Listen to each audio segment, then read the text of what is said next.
let us try to understand how to invoke the Ajna Chakra deities through the Aghora method. In my previous videos, I have talked about how to invoke the Vishuddha Chakra deities, Anahata, Manipura, Swadhisthana and Muladhara Chakra deities. And this video is about how to invoke the Ajna Chakra deities. So the Ajna Chakra represents the desire to think. And there are two deities. One is the Shiva Tattva, that is Kartikeya, Subrahmanya, and another is the Shakti Tattva, that is Mahavidya, Chinnamasta. Mahavidya, Chinnamasta represents the desire to think. So she is the thinking force.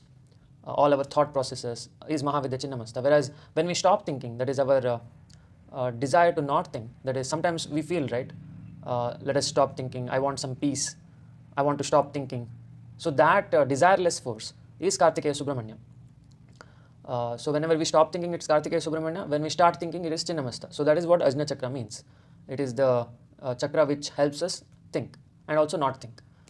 And so how to invoke these deities through the Aghora method. In my previous playlist of connecting with the deities, I have explained how to connect with them using the sattvic form of love, that is through Anahata Chakra, through sattvic love. Sattvic love does not involve any rajasic or tamasic ways.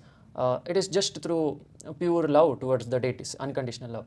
But this is a tamasic and rajasic mark, because nowadays in Kali Yuga, the thing is, everyone are distracted. That is, everyone are repenting for the breakup, everyone are mourning of their loved ones, and lot of pain. There is a lot of pain in Kali Yuga. That's what I experienced, because whenever even I step into Maya, right, for example, if I get into relationships and all that stuff, a lot of pain will get generated. We get attached to that person, and when that person leaves there is breaks up, that time it feels too painful, and that is why this pain does not allow to meditate. Like whenever we meditate, we go to depression, we go to anxiety, a lot of exams also, exam stress, interview stress, lot of stress, anxiety, pain, depression in today's world, which does not allow us to meditate, which takes us more towards the Maya. Maya means duality. Maya is an illusory world created by the duality or vibrations. So in this world, right, the thing that sticks us to this world is pain and duality, all the thought processes. These thought processes makes us stick back to Maya. The only way to go beyond the Maya is to stop the thought processes. So Ajna Chakra is one of the most important chakras in order to stop the thought processes. And to connect with these deities, if the love method does not work, that is the sattvic love, then you have to use the pain, use the depression, anxiety, use the rajasic and tamasic marg. That is, tamasic is the addictive behaviors and rajasic is the egoistic behaviors. So the pain generates because of the ego. The lust generates because of the tamasic gunas. So we have to use this lustful or egoistic thoughts, that is anger, lust, greed, ego, to connect with the deities. Because nowadays the sattvic love does not exist 24/7. Our mind is not blissful 24/7. So to go back to that blissful state, we have to use this depression and anxiety, pain, anger, everything we have to use to connect with the deities. So how to connect with Chinnamasta and Subrahmanya through this Aghora method? So first you have to get initiated for the Chinnamasta mantras and Kartikeya Subrahmanya mantras. And after getting initiated, even I do the initiations in my membership. And after getting initiated for these mantras, what you have to do is 4 a.m. to 5 a.m.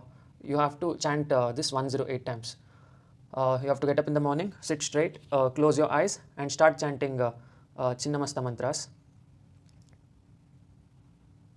So while chanting this mantra, right, what you have to do is, like as told in the previous video, we have to cut our heads. So this is a rajasic marg, that is the egoistic marg, where we are getting rid of ego by chopping off the head. Not the real head, not the physical head. I'm talking about the astral head. So bring your astral body in front of you. And in this case, you are not bringing any body. In this case, you are meditating. And Dakini and Varnini. Dakini and Varninis are the ganas of Chinnamasta. So Chinnamasta has lots of ganas.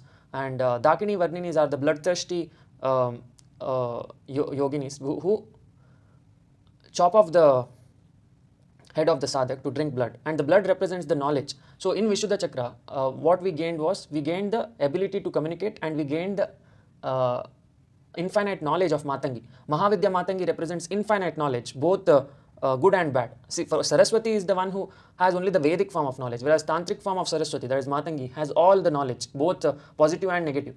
So when you connect with Matangi in the Vishuddha Chakra, you get all the knowledge, and it creates a lot of dualities in the mind, because some people become egoistic after gaining the knowledge of the universe. Some people start using it to break others, using it to prove their ego to others. So a lot of show-off game going on after getting the Siddhi of Matangi. So due to which we have to immediately chop off the head before the ego gets into the consciousness. Before the knowledge overpowers us, we have to chop off the head. So after connecting with Matangi, that is after going inside her womb, then you have to go inside the womb of Mahavidya Chinnamasta. You have after going inside the womb of Mahavidya Chinnamasta, there will be Dakinis and Varninis. They are the bloodthirsty.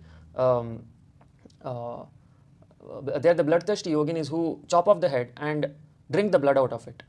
Not the physical head, they drink the blood of the astral body. So that blood represents the knowledge, like infinite knowledge flowing through the Vishuddha chakra. Because once the throat is cut off, right, what happens is the knowledge overflows through the Vishuddha.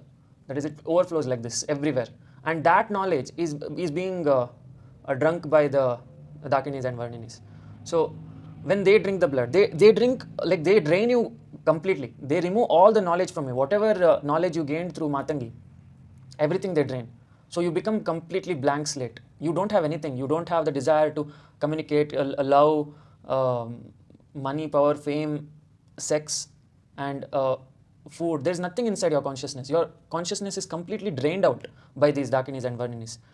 So after they drink all the blood out of your body, your astral body will be completely empty, devoid of any emotion and intellect, devoid of any knowledge, devoid of love, devoid of everything.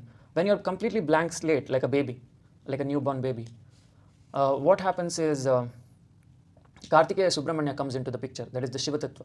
So when all the thought processes stop, right, Kartikeya Subrahmanya, he places his thumb on your forehead. So what I imagine while initiating my students is my city is Kartikeya Subrahmanya. That is, I live in Mangalore in India, and near Mangalore there is a village called as Pavanje. So in Pavanje there is Subrahmanya, Ajna Shakti Subrahmanya. So he is the most powerful and the one who gives knowledge. And what he does is he has a very powerful thumb. So his thumb, right, he keeps on the Ajna Chakra. Because Subrahmanya represents the Ajna Chakra, he keeps his thumb on the Ajna Chakra of the causal body. As I told in the previous video, here the doer, the one who chops off the head, one who is trying to awaken the Kundalini is the causal body. So the causal body of yourself is trying to get rid of the physical and astral by chopping and all that stuff. By doing so many tortures to the astral and physical, the causal body is becoming clean. So now only the causal body is there. The astral body is chopped off and completely drained out by the Dakinis and Varninis. After getting drained out, Kartikeya Subrahmanya, he comes in front of you, and during that time you have to chant the mantra of Kartikeya Subrahmanya, and he places his thumb on your Ajna Chakra like this. He strongly places it on your Ajna Chakra. So I imagine Pavanje, my villages, the Kartikeya Subrahmanya, and you can imagine your own villages or cities Kartikeya Subrahmanya, and after he places thumb on your causal body's Ajna Chakra, what happens is there will be an awakening. That is, all the energy that got drained by the Dakinis and Varninis will be again concentrated, like the whole Kundalini energy that was remaining in your Mooladhara, Swadhisthana, everything comes to the Ajna Chakra, like everything gets concentrated on the Ajna Chakra and it awakens. So when you chant Kartikeya Subrahmanya mantra, your Ajna Chakra gets awakened by his thumb. So he places his thumb on your forehead. That is what I do during initiation. Funny part is some people tell I felt a thumb finger on my head, and they felt like I was doing that. The thing is, I call the deities to initiate my students, but the thing is, they feel like I am doing it. Like I'm not doing anything. I'm just sacrificing myself in front of the deities so that they can initiate you themselves. Like I'm just like a human who is begging the deities to get invoked inside you. So when I request Kartikeya Subrahmanya, he himself comes in front of you and he keeps his thumb on your Ajna Chakra, due to which the students feel the Ajna Chakra awakened for a brief moment. So that's not me doing, it's him, the Pavanje's Kartikeya Subrahmanya coming into your house and placing his thumb on your forehead. So sometimes he comes, sometimes he does not. So it depends on how well I beg. So the more I beg, the more they come inside my students. So I do a lot of begging. I do even in the morning sadhana, I beg a lot in front of deities to help all of you get awakened. Because once you get awakened, right, you will realize that whatever world you're living in is everything false. You need not worry about anything. Everything is happening on its own automatically. There is no doer. So this is a very blissful awakening when you realize that you are not the doer. Everything is happening on its own. So to realize this, you have to do sadhana. Without sadhana, this realization won't stay long. So even that initiation I do, that stays, or the blissfulness stays only with you for maybe 30 minutes. After that, it is your duty to bring the blissfulness again by doing sadhana every day, morning 4 a.m. to 5 a.m. So this is how you connect with the deities using the Aghora method. Just to give a brief summary. First, you have to go inside the womb of Mahavidya Chinnamasta while chanting her mantra. After going inside the womb, there will be a lot of Dakinis and Varninis, that is the bloodthirsty beings, and they will chop off your head and drink all the blood out of it, all the bodily blood. And I'm not talking about a physical body, it's astral body. And after getting sucked clean, then Kartikeya Subrahmanya comes into the picture. Then you have to start chanting the mantra of Kartikeya Subrahmanya, and he places his thumb on your forehead, like in a very powerful manner. And the time it pierces through your causal body, and all the energy gets concentrated on the Ajna chakra, after which it will get awakened. Then everything is like a dream. The whole reality is a dream for you, because your whole reality depends on your thought processes. Without your thought processes, there is no realities. So then you realize that everything is a dream, and finally you go to the Sahasrara chakra. So in the next video, I'll be talking about how to connect with the Sahasrara chakra deities, that is Vishnu and Shodashi, through the Aghora method. Just to give a demo of how to connect with Ajna chakra deities, I will show. So first you have to sit straight. Yeah, chant Chinnamasta mantras.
Yeah.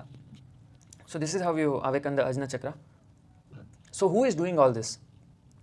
So this is all surgery of the causal body. The causal body is doing all the stuff to your astral and physical body, so that finally it can shed off those shells. These physical and astral bodies are like limiters to your consciousness. They trap your consciousness like a shell, like a mango peel. You have seen, right? A mango has a covering, and when you remove that covering, when you remove a mango's covering, it has all that pulp in it. That pulp, that sweet pulp, is Anandamaya kosha. So to get that mango, that pulp, the sweet pulp, you have to get rid of this physical and astral body. This is the only way, that is to sacrifice your physical and astral body in front of the deities completely, during which you lose the doership and finally awaken the Anandamaya kosha. Once that happens, you are in permanent bliss. And this is the siddhi of Ajna chakra. And what I mean by siddhi is, it's not like any powers. Like I'm not obviously you will get a lot of powers when you awaken all the chakras, like Muladhara. If you awaken, you will get the power over physical health issues. There will be no health issues for you. You will be always healthy. And Swadhisthana, you will have infinite sexual energy. And Manipura, you will have infinite motivational energy. Anahata, you will have infinite love towards everyone. You will not be depressed at all.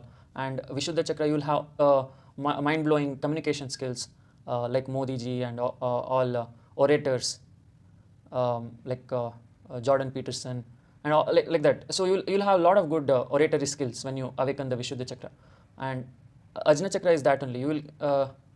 you will not at all have any ego after gaining so much knowledge. You will stop the thought process itself. So all these siddhis, right, finally it leads to Anandamaya Kosha, that is permanent bliss. So when you compare these siddhis to permanent bliss, these siddhis are nothing. All the powers are like waste of time, energy, effort.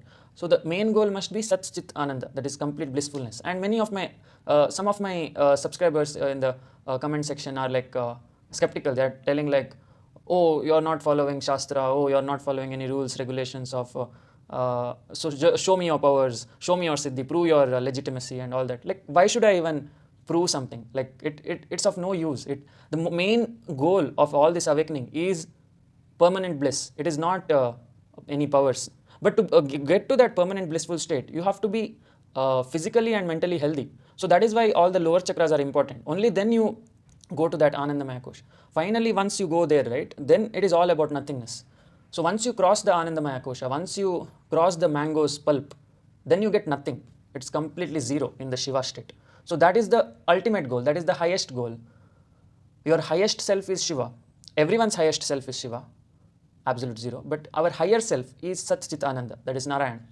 So first you go to that Narayana state, then you aim for Shiva. Don't get distracted by the powers. Lot of powers will get unlocked during these sadhanas, during the initiations. So don't get distracted by these powers. Be humble. Always be ready to sacrifice everything for the deities. Don't let any ego get inside your head. So that's it. Hope this video has brought light to your consciousness. Thanks for watching. We'll meet in the next video. Jai Mahakal.